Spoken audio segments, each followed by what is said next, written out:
As Landman heads into Season 3, Cami Miller and M-TEX sit at the center of the show's biggest unanswered questions, and their fates are closely tied, but not in the way they once were. By the end of Season 2, it's clear that both Cami and the company she helped run have reached a breaking point. Season 3 isn't shaping up to be about recovery or redemption for M-TEX. Instead, it looks like a story about consequences, separation, and what happens when power structures finally collapse under their own weight. Cami's fate in Season 3 is likely defined by loss of control more than outright defeat. Throughout Season 2, she positioned herself as the rational counterweight to Tommy, believing structure, optics, and corporate order were the keys to survival. But what the finale exposes is that Cami misunderstood the battlefield she was standing on. Her distrust of Tommy wasn't entirely wrong, but it blinded her to the reality that M-TEX was already compromised beyond saving. Going into Season 3, Cami is no longer the confident executive steering a troubled company. She's someone forced to reckon with how much power she actually has left. Rather than being removed outright, Cami's arc is likely to shift into one of isolation. She may retain a title or stake, but influence is a different story.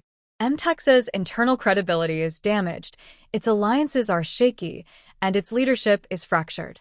Cami's greatest weakness has never been intelligence or ambition. It's her belief that systems can be stabilized once cracks appear. Season 3 seems poised to challenge that belief.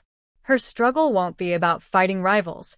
It'll be about realizing the ground beneath her is already gone. As for M-TEX itself, the company's fate looks grim. Season 2 makes it painfully clear that M-TEX isn't just facing a temporary crisis, it's rotting from the inside. Regulatory pressure, internal mistrust, bad deals, and quiet power plays have hollowed it out. By the time Season 3 begins, M-TEX is less a functioning company and more a liability.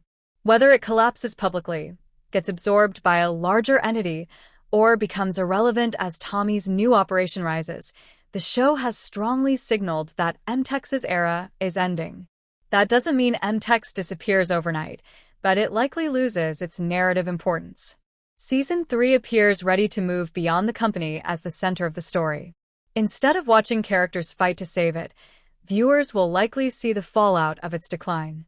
Lawsuits, investigations, financial implosions, and reputational damage could all linger in the background, shaping characters' decisions without driving the plot directly. In that sense, M-TEX becomes a cautionary tale rather than an active player.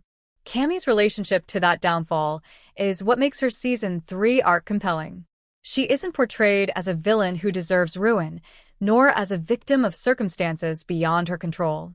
She's someone who made calculated decisions based on flawed assumptions.